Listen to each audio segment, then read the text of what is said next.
नमस्कार दोस्तों, हमारे YouTube चैनल पर आपका स्वागत है। मैं हूं प्रखिल। आज अपन बात करने वाले हैं, बहुत से लोग चाहते हैं वो अपना खुद का बिजनेस करें, जॉब छोड़ें या स्टूडेंट लाइफ के बाद एक खुद का एक अच्छा बिजनेस रन करें।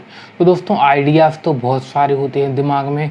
तो क्या आप भी एक नया बिजनेस चालू करना चाहते हैं? क्या आप सोच रहे हैं? तो यदि आप जानना चाहते हैं कि एक नया बिजनेस स्टार्ट कैसे किया जा सकता है, तो इस वीडियो को अंत तक देखें। दोस्तों, बात आती है आप बिजनेस को स्टार्ट कैसे कर सकते हैं। तो दोस्तों, बात यही है, आपके पैशन की बात यहाँ आ जाती है कि आपको क्या चीज़ें पसंद हैं, आपकी हॉबी क्या है, आपकी फील्ड ऑफ इंटरेस्ट क्या है।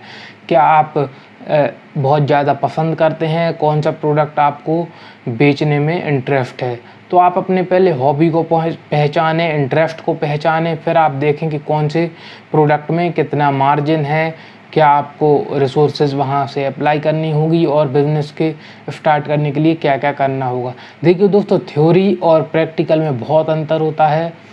थ्योरी और प्रैक्टिकल में बहुत अंतर होता है। बहुत से स्टार्टअप चालू होते हैं और 5-6 महीने या साल भर 2 साल बाद बंद हो जाते हैं। और जिस व्यक्ति ने 5 साल या 2 साल कंटिन्यू अपना स्टार्टअप रन कर लिया, तो वो भले ही स्टार्टअप अपना जो आप उसने फील्ड चूज़ की थी वो बंद कर दे, लेकिन उसको इतना एक्सपीरियंस हो जाता है कि वो उस एक्सपीरियंस के साथ आगे जो भी नया बिजनेस करता है या कुछ और करता है, तो वो बहुत ही ज़्यादा अच्छा पैसा उसमें कमा लेता है। अब दोस्तों, बात करते हैं कि प्रोडक्ट अपन को कौन सा चूज़ करना है। तो देखिए, यदि आपके पास बहुत सारी कैटेगरीज होती हैं, जैसे अब दोस्तों बात करते हैं कौन सा स्टार्टअप अच्छा है। तो मैं आपको बता दूं, जो व्यक्ति जैसा भी है, जो भी उसका इंटरेस्ट है, उसको वही चूज़ करना चाहिए। जैसे मैं बात करूं, जैसे जो लोग जिम जाते हैं, जिम जाने के लिए उनको जिम अपैरल में वो वर्क कर सकते हैं। जिम के जो क्लोथ होते हैं वो सेल कर सकते हैं स्टार्टअप के लिए। जिम यदि वो जाते हैं, इंटरेस्ट रहते हैं, तो वो एक ट्रेनिंग प्रोग्राम का स्टार्टअप कर सकते हैं। प्रोटीन सप्लीमेंट्स सेल आउट कर सकते हैं।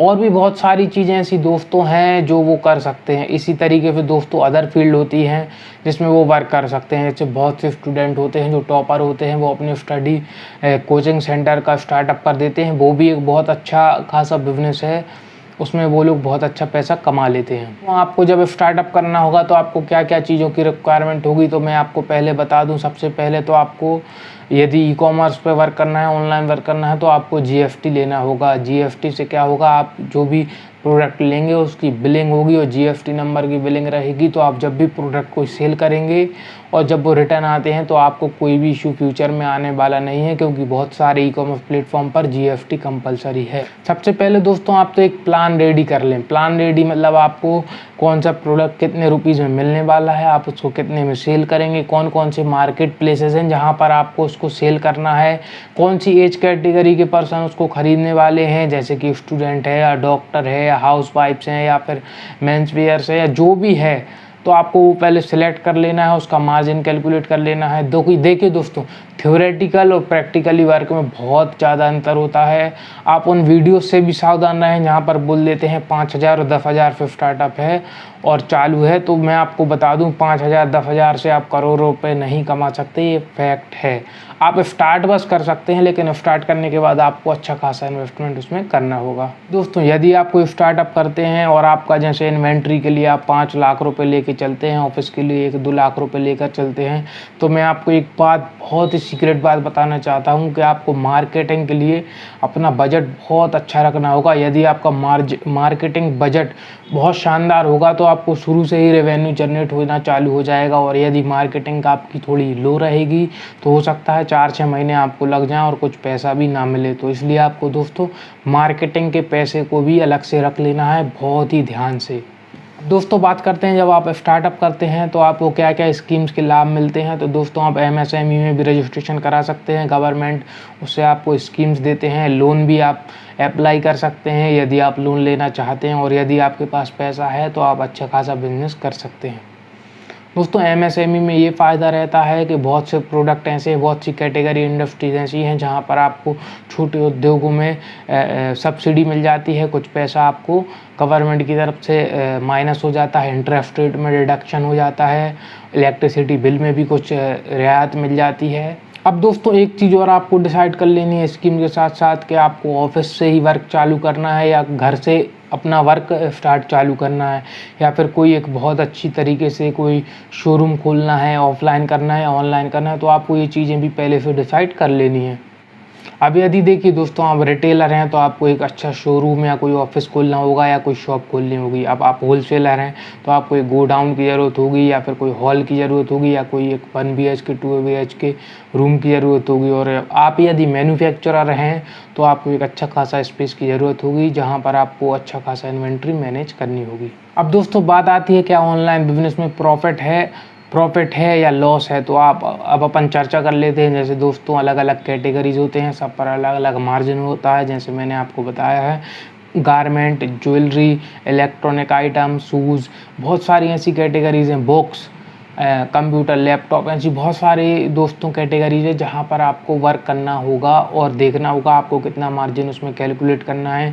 बहुत से ब्रांडेड प्रोडक्ट होते हैं, नॉन ब्रांडेड प्रोडक्ट भी होते हैं जिसको प्राइवेट लेबल ब्रांड भी कहते हैं।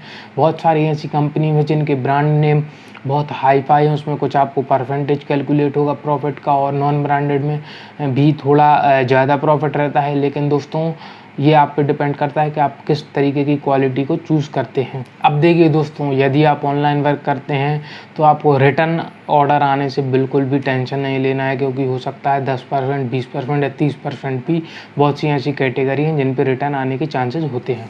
अब दोस्तों बात आती है ऑनलाइन में कहाँ कहाँ सेल करें। तो मैंने बताया था अमेजन, फ्लिपकार्ट, पेटीएम, और भी रीसेलिंग ऐप भी जैसे मीशो और शॉप 101, आप उस पर भी सेल कर सकते हैं। अब दोस्तों बात आती है यदि आप ऑनलाइन कर रहे हैं तो आपको कितने पैसे की ज़रूरत होगी, 2 लाख या 5 लाख या 10 लाख। और यदि आप ऑफलाइन स्टोर चालू करना चाहते हैं, तो शोरूम खोलना चाहते हैं, कोई छोटी शॉप, तो उसके हिसाब से आपको पैसे मैनेज करने होंगे। तो आप स्टूडेंट हैं और ई-कॉमर्स पे वर्क करना चाहते हैं तो भी आपको GST लेना होगा। और यदि आप लोकल में सेल करना चाहते हैं तो आपको GST की ज़रूरत नहीं है, आप लोकल में सप्लाई कर सकते हैं। और देखिए दोस्तों, यदि आपको कोई रिक्वायरमेंट है GST के टैक्स फाइलिंग की, तो आप कोई भी एक नियरेस्ट अपने CA से कंसल्ट करके आप पता कर सकते हैं कि कंपनीज बनाएं या ना बनाएं, या सिंगल प्रोप्राइटरी रहें, LLP कंपनी होती है। ऐसी बहुत सारी कंपनीज होती हैं जो आपको बनाना या नहीं बनाना, या आपको आपके CA से आप अच्छे से कंसल्ट करके देख सकते हैं। दोस्तों आप लोकल में वर्क करने के लिए आपको डिलीवरी बॉय की ज़रूरत होगी, डिलीवरी थर्ड पार्टी कोरियर की ज़रूरत होगी, तो आप वो भी कर सकते हैं यदि आप लोकल में वर्क करना चाहते हैं। और बाकी ऑल इंडिया यदि वर्क करना चाहते हैं तो आपको तो ई-कॉमर्स का सहारा लेना ही होगा, और थर्ड पार्टी कोरियर भी चूज़ कर सकते हैं आप। देखिए बजट और इन्वेस्ट की बात दोस्तों यहाँ आती है, तो बजट आपको अपने हिसाब से देख लेना है आपकी क्या बजट है और क्या आप इन्वेस्ट करना चाहते हैं। फिर उसके बाद दोस्तों देखिए, मेरे बोलने से कुछ नहीं होता है, आपको एक्सपीरियंस होगा जब आप अपनी फील्ड में उतरेंगे। और ये ओरली जो मैं आपको बता रहा हूँ एक्सपीरियंस, ये मेरा खुद का एक्सपीरियंस है। जब आप अपने फील्ड में उतरेंगे तो आपको अपना एक्सपीरियंस होगा, वो भी अलग होगा। क्योंकि दोस्तों जैसे मैंने बोला है, आपको खुद ही एक्सपीरियंस होगा तो या तो दोस्तों लॉस होगा या फिर प्रॉफिट होगा।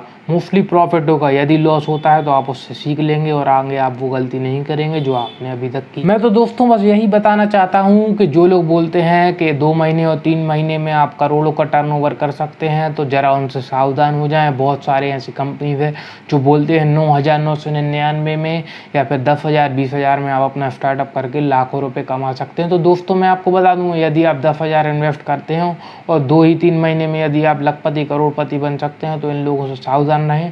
धीरे धीरे अपने आप को ग्रो करें, सीखें और लगे रहें। बस आपको कार्य करना होगा और आपको सक्सेस ज़रूरी मिलेगी। तो दोस्तों मुझे लगता है आपको वीडियो अच्छा लगा होगा। वीडियो देखने के लिए बहुत बहुत धन्यवाद।